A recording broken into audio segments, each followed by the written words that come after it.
In 2009, while I was out of town, my son was busy doing other things, apparently drinking and smoking pot. And he was arrested.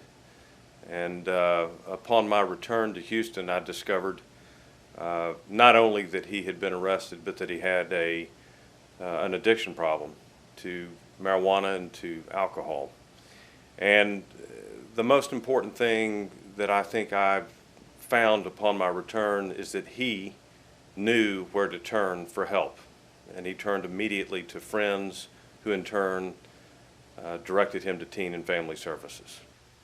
They are the go-to team when I get calls from anybody now who has a drug and alcohol abuse problem festering in their family.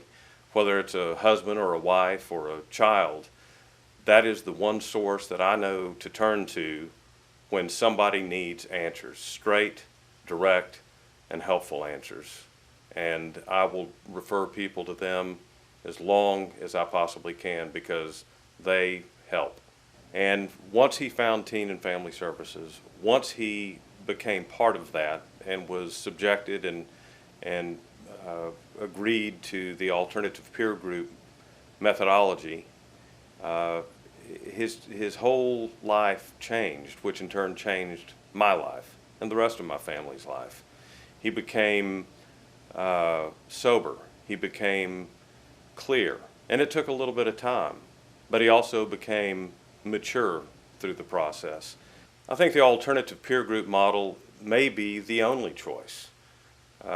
Considering the alternatives, that is, trying to tell an adolescent to go back into the world from where he or she came, and that is the abuse and the addiction world, is really not an alternative. The only alternative in my mind, and certainly in my experience now, is the alternative peer group model that is used by Teen and Family Services.